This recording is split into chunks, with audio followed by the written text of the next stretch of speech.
Boom, look at that. Wow. If I were to match it just like that, you can clearly see, right, they cut a little bit from the actual blade, so it's not as obviously long. Finger choil here allows you to forward choke here if you want to, the same as the PM2, so I'm glad that that was not compromised in shrinking the design. This one comes at a little bit of a cost right there with just kind of beating up your index finger a little bit. You get used to it over time. So is the Spyderco Para 3, is this guy the king, the EDC king for this year? That is the very question that we're going to be answering throughout this video. You saw the title, you saw the thumbnail, so let's just jump right into it. Hello and what is going on, guys? Welcome back to Miguel EDC. Hope you guys are having a fantabulous day. Today we're going to be doing a review on the Spyderco Para 3. Yeah, this little guy right here, of course. So let's get some basic measurements on this guy right off the bat. Let's see, we got the overall length coming in at 7 1/4 right there, 7 1/4 total length. As far as the blade, we have a 3 1/8 total blade, but the actual cutting edge is going to be 2 3/4. And the handle length is going to be around 4 1/4, 4 1/4 there for the handle length. So what do we got going on for this guy? Of course, we have the satin finish flat grind. We're going to talk more about that later on. The steel is the CPM S30V VN going on. We got the camo G10 scales on this guy, and this guy has the, of course, the infamous Spidey hole right here, so it allows you to reverse flick it all day, every day, over and over and over again. It's probably the most satisfying way to deploy this guy. Of course, you could thumb deploy as well, right? Not as satisfying in my opinion, but you can, right? That's another deployment option. And this guy is rocking the compression lock, just like the PM2 that we reviewed on the channel 2 days ago, right? This guy is going to be rocking the compression lock, so you could also sort of deploy, right? Open and close like that as well. All right, so you got at least 3 different ways to open and close this guy, right? With a compression lock, with your thumb, with your reverse flick, right? So let's see what this guy looks like compared to some other knives. This is a medium to small knife. Of course, we have to compare it to the bigger brother here, the PM2. And by the way, if you haven't checked out the PM2 review, go ahead and do that. It's going to be in the channel already live. I'll probably put a card right here in the top corner. If not, it will be in the description. But there is the PM2. Let's keep it in the Spyderco family. Here is the Spyderco Smock. And as you can see, both the PM2 and the Smock are going to be medium to large knife, whereas the Para 3 is going to be, medium to small, right? You clearly see the comparison difference right there. Now, speaking of how it stacks to the PM2, obviously, right, chronologically speaking, right, the PM2 came first. The PM2 is actually already a shorter version of the Spyderco Paramilitary 2. That is the OG. It's a much longer knife than even the PM2. So the PM2 kind of took that and shrunk it down a little bit. And then for the Para 3, right, same deal here, right? So pretty much all the handles, if I were to match it just like that, you can clearly see, right, they cut a little bit from the actual blade, so it's not as obviously long. Also, it's a straight line down here, so you're missing this much of the blade over there. Also the handle, right, you got this much handle still going on the PM2, whereas that got shrunk down a bit, right? That kind of gives you an idea, right? They cut a little bit from the back end, cut a little bit from the front end, right? That's how you end up with the Para 3 right there. All right, welcome back to the PM2. In just a second, let's compare it to some other popular knives. Here is the Demko AD 20.5 with the sheep's foot blade. Here's the clip point AD 20.5. So these are somewhat comparable. Yes, they are somewhat in the same medium category. If anything, the Demkos are going to be a little bit longer because of the handle right there, but you guys be the judge. Let me know. This is just to give you a idea. Here are the SENCUT brothers, the SENCUT Crowley and the SENCUT Sachse, right? SENCUT Sachse on top, SENCUT Crowley at the bottom. These are also medium to large knives. The Para 3 is going to be a smaller EDC. It's going to be a medium to small. We're going to talk about what that carry experience is like, or what is it like to, just in your pocket, so comfortable, so convenient to carry. So we'll get more into that. And last but not least, we have the behemoth of the Ontario Wrap Model 1 and the Ontario Wrap Model 2. So this guy, the Para 3, definitely going to compare a lot more to the Wrap Model 2. The Wrap Model 1, again, is always pretty much in every case in a category of its own. Or at least, I mean, these are very popular knives, so you probably own one yourself, or most people know about these different knives I'm comparing them to, so should give you a good idea right there. So this guy is a wonderful little EDC to have in your pocket because of the small size. Let's quickly check what it would look like in your pocket right there, just compared to some of the other knives really quick. So again, the PM2 and Smock right there, right? So it's going to be probably just as wide as the PM2, right? But it's so much shorter, right? So much shorter. Something to keep in mind. Of course, something like the Smock is going to be a lot slimmer. So you still have, of course, a big Spidey hole right there. That's something to consider. It makes that reverse flick action, right, so satisfying. It's a little bit of a compromise. For me, I don't mind it at all. I'll take that every single day, no problem. Compared to the Demko brothers here, the AD 20.5, we got the shark's foot on top, clip point at the bottom there. All right, that should give you a good idea idea. Probably, you know, somewhat close, right? Just because of how much the blade sticks out on the Demkos, as you can see there. But yeah, still the Para 3 is going to be just a tiny bit wider right there. Next to the SENCUT brothers, right? The Sachse on top, Crowley on the bottom. The Sachse, even though it's the wider one because of the blade shape, not even close, right? Spyderco still wider, and the Crowley is just so much slimmer. And last but not least, we got the Ontario Wrap Model 1, Ontario Wrap Model 2. Probably going to definitely be closer, right, as far as width there to the Ontario Wrap Model 1. The Model 2 is a very slim little guy right there. But probably wondering, what is the carry profile? Let me keep the Para 3 on the right. Here it is next to the Ontario Wrap Model 1 right there, right? The Wrap Model 1 is going to be thicker right there. The Model 2, on the other hand, right, Model 2 is going to be a little bit slimmer. Next to the SENCUT Crowley, right? SENCUT Crowley has liners and scales, and it is thicker than the Para 3. Here it is against the Sachse, same story, right? The Crowley and Sachse are both about the same, so it makes sense that it would be a little bit thicker here than the Para 3. Here's the Demko AD 20.5, regardless of blade shape, they are just as thick, so a little bit less than the Para 3, as you can see there. Next to the Spyderco, right? Back on the Spyderco family here, next to the Spyderco Smock, very comparable, right? Again, Para 3 with the camo and Smock on the left there. Very, very comparable right there next to the Smock. And last but not least, of course, the sibling here, the older brother, the PM2, and yeah, it's just as, I feel like they did that on purpose, right? Just the same dimensions, same thickness, right? Nothing different, probably exactly the same right there.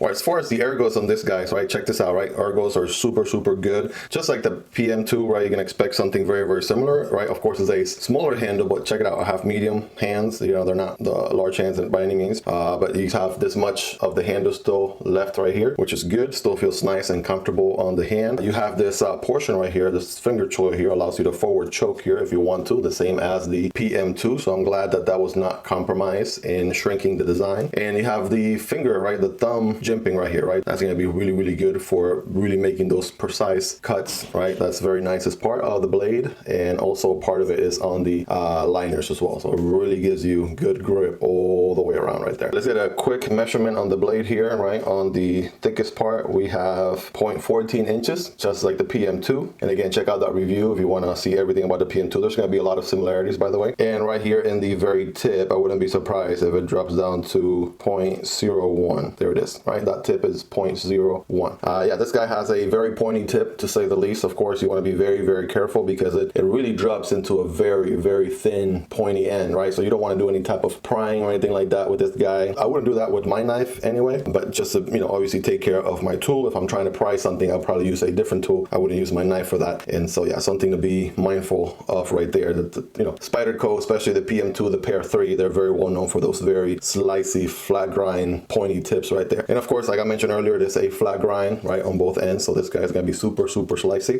There is no sharpening choil on this guy, so that's somewhat of a compromise right there. It does allow you for, you know, if you wanted to close the knife with your thumb, you can. You would just do this right here, or as you can see, the blade isn't going to come anywhere near my finger, so you could just, if you want to close it that way, you can. A lot of people do it that way, and then you just finish it out like that. Check out the blade alignment right there. That is smack in the middle, right? No concerns right there. It hasn't moved one bit either way, right? You guys be the judge of that. And as far as the blade goes, that thing is rock solid. That is a 10 out of 10 right there. That is not going anywhere. Of course, you got the G10 handles. I was so tempted to get the camo on the PM2, but at last minute, I decided to get it on the Para 3. Don't ask me why, but I'm so happy that I did it because I love this guy in this configuration. So we have G10 scales and we have liners that are milled, right? More milled on one side than the other, as you can see there. So a quick weight check on this guy. For comparison purposes, the PM2 comes in at 3.8, right? 3.8 ounces. Also, to give you a ballpark, here's the Spyderco Smock here.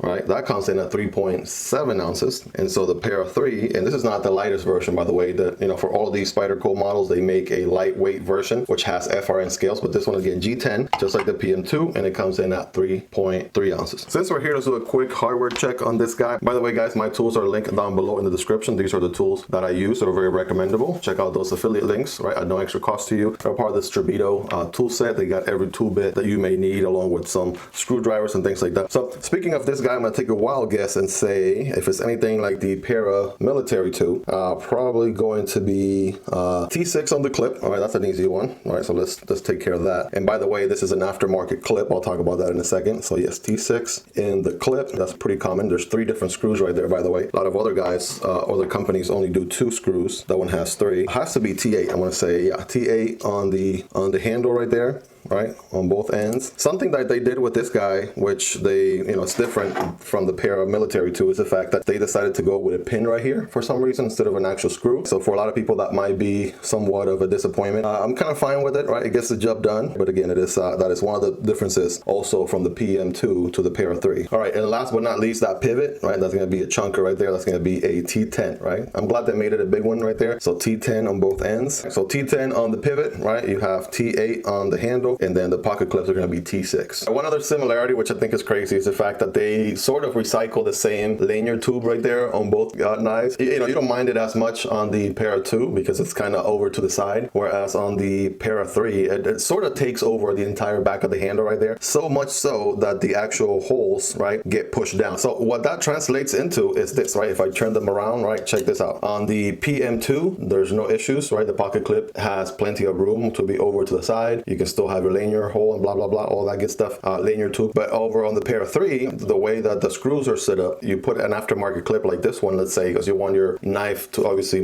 be more deep pocket carry. The default clip, by the way, this one, it's a crazy one. I'll show you in a second. Yeah, there's no deep pocket carry with that going on whatsoever. But yeah, the point I'm trying to make is that this now kind of gets in the way of the lanyard tube right there, which wasn't, in my opinion, a very well thought out design, just because they wanted to probably recycle the same lanyard tube. But again, that's just my 2 cents. A lot of people complain about that as well, but if you don't mind that, I mean, it's not a big deal. It doesn't necessarily have to be an issue for you. And yes, I know a lot of people really love the original pocket clip that comes with the knife. In my opinion, I definitely had to make a change, right? So it looks something like this, right? When the pocket clip is in, right, the OG one, sort of this much of your knife is sticking out. This is a deep pocket carry clip. I'll put a link on this one in the description as well, guys. It makes a huge difference. So if you want to check out those links, they'll be in the description. With this one, only about that much of the knife is going to be showing out of your pocket, right? Big difference right there, right? Big difference. As far as the spacers go, right, the spacers are nice and thick, similar to the PM2, with the exception of this one being a pin, like I mentioned earlier. But other than that, the dimensions are pretty much the same as the PM2. This guy, again, is rocking the compression lock. The way it works is it's sort of like a liner lock, but in the back of the knife. So that way your fingers are all safely out of the way, out of harm's way. And when you move this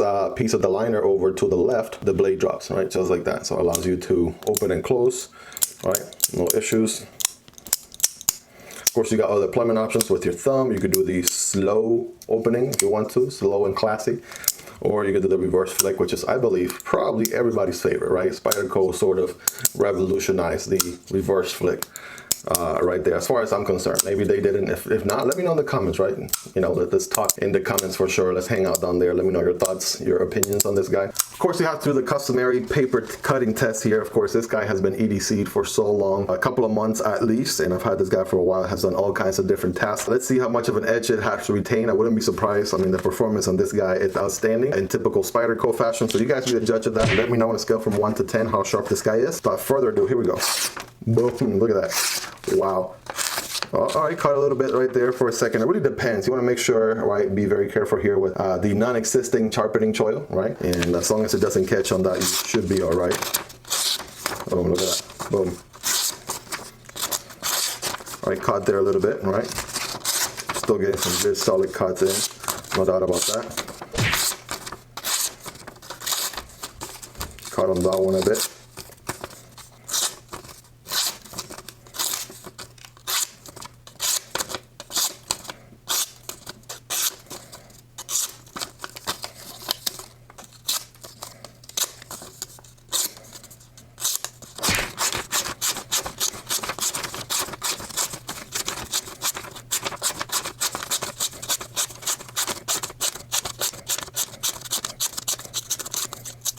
let's talk about this guy, right? What has the experience been with this guy over the last couple of months? I gotta tell you, this is just like the PM2. This is another one of those knives that I threw in my pocket and sort of forgot about every other knife that I had. Sort of had to push myself to get into a rotation to switch over to a different knife because, you know, once I had this guy in my pocket, there was no way that I was switching into anything else for a long time. And that's what I did. I probably EDC'd this guy for, I kid you not, about 2 weeks, probably 2 weeks straight before I switch into anything else. And I mean, it got the job done. It really got the job done. This is a nice little EDC. It's also smaller too, which is nice. The PM2 is not that much bigger, but I guess you could argue that it's less intimidating for non-knife people. It really depends how much knife education you do to your friends and, you know, your social circle and things like that. But, you know, I think by now most of my friends know that I make knife content on YouTube, so they're fine with the idea that I'll be EDCing a knife at all times. I mentioned this during the PM2 review, and I'll mention it here again. At the very beginning, when I first got into knives around October of last year, Spydercos would have never been anywhere in my radar whatsoever.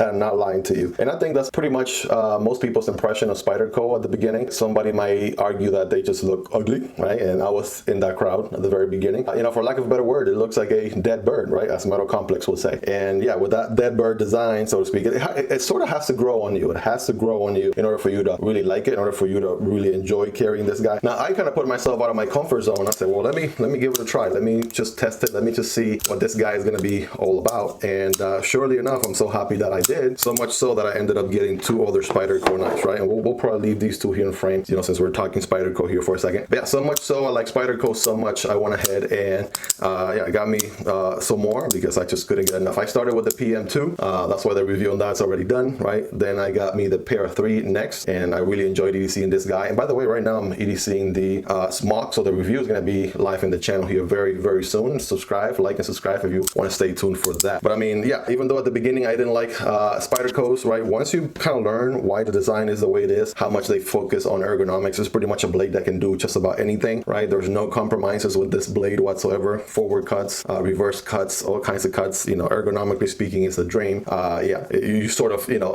inevitably fall in love with it. And of course, it is your money. So if you do buy a knife, my recommendation is, you know, test it out. Give it the benefit of the doubt, which is what I did with this guy. And if you end up not liking it, of course, you can always return it. But I can probably guarantee at some point, I mean, probably sooner than you think, you'll fall in love with it. I also pointed this out on the PM2 review.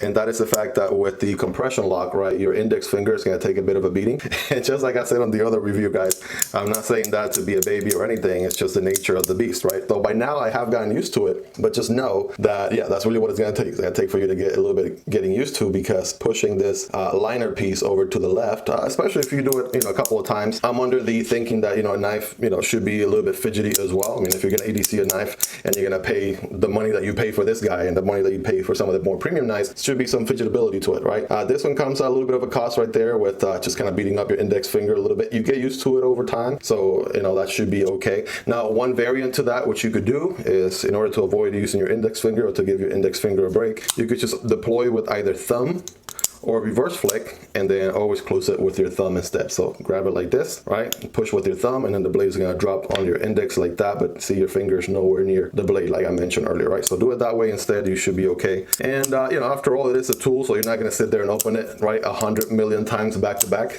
I know some of us, myself included, would, just because, right? We're trying to break it in, right? Really trying to enjoy the action. That to me is one of the highlights to the knives that I EDC pretty much throughout the day. So I'll sit there and just fidget with it, just play with it over and over and over again. All right, guys, so in conclusion, right, if you're gonna get this guy, if you're considering getting this guy, by the way, these are USA made knives, so you know they have some of the best quality, second only to the Taichung factory, which, by the way, this Spyderco Smock is from Taichung, right? So they have a factory also in Taiwan, in Taichung right there, so the quality on this guy is also very good. Of course, these are made in good old US of A, and we know we love our homemade knives, right? And yeah, Golden, Colorado, USA Earth, can't go wrong with this guy. Again, I always say give a knife the benefit of the doubt, right? It may just grow on you. It might become one of your favorite knives. And this is what's going on here, right? This guy is easily on my probably top 10, if not top 5, right? Along with the PM2. And honestly, the biggest debate has always been, or will always be, and this could be a whole separate video right here, should I get the PM2 versus the Para 3? And to be honest with you, I was in that debate for about a week, probably a week and a half, just thinking, researching, going back and forth. Should I get the PM2? Should I get the Para 3? I did that for so long until I came to to the point of, hey, I'm gonna buy both, right? I'm gonna EDC both and see which one I end up liking the most. Well, guess what? I ended up liking both, right? I like the PM2 for what it is. It's a much longer blade, right? It has some applications to it, which there are days where I like to carry my PM2 over my Para 3, and there are other days where I simply just, you know, I like how small and friendly the Para 3 is, right? So it's a lot more, it's lighter, right? Without having to go with the FRN scales. We still got the grippy G10 going on, and you know, the Para 3 just checks some other boxes for me. So I ended up just, again, liking both, and they are both very important in my whole EDC knife arsenal. And I would recommend the same for you, right? It's just, if you are more of a smaller knife sort of gal or boy or man or brother, man or woman, right? There you go. Go with the smaller one, right? If you want a little bit more of cutting edge, a longer blade, don't mind the extra weight, right? The extra size, go with the PM2. But ultimately, the answer is you're probably going to want both, right? Now, some people specialize their collections all about PM2s, or their collections all about Para 3s. They always argue one versus the other. Like, come on, you know, they're brothers, right? I got a special place in my heart for each of them individually, for what they are, for what they bring to the table. And of course, Spyderco is that company just you can't go wrong with. It's just such a great company. They have been around for a while. If you want to do some research on Spyderco, I recommend you do so, because they have been around for a while. Father and son, just kind of getting the company up from the ground up. It's just an awesome story, right? Look into that if you have some extra time. It's a really good story to learn from. Very inspiring as well, of course. So going back to the original question, is the Para 3, Spyderco Para 3, still the EDC king for this year? I gotta tell you, the answer is yes. This thing is still hanging up there with the competition. It's such a popular knife from Spyderco. If you own one, you know exactly why it is so popular. And if you don't own one, listen, you're missing out. You definitely got to try one of these bad boys out for yourself. And I got to tell you, you're not going to be disappointed with how solid, what a heck of a knife this is. And it's so EDCable with its size. It's a little bit shorter than the PM2. It is such a great knife for the money, right? It does cost a little bit of money, but you do get what you pay for, because it is that solid all around, right? That great of a knife all around. But that's been it, guys. Hopefully I've been able to provide you with some valuable feedback. Hopefully I've been able to sort of educate you a little bit, or share some very important pieces of feedback that will allow you to either make your purchasing decision, or sort of further approve your recent purchase. If you recently got one of these, right, either PM2 or Para 3, right, you know you got yourself there a rock solid EDC knife for a long time to come. That being said, guys, if you made it this far, don't forget to like and subscribe. You guys are the real MVPs. By the way, chances are by the time you're watching this video, the review for the Spyderco Smock, this savage right here, is probably live in the channel. I'll put a card right here for your convenience if you want to check this guy out. This is another solid EDC with a flipper, right? So probably what the PM2 and Para 3 are missing is this flipper right here. So I'll talk more about that during that review, but it's been an awesome experience to EDC. Thank you guys for making it this far. I love you all. Have a wonderful rest of your day. Take care. Peace.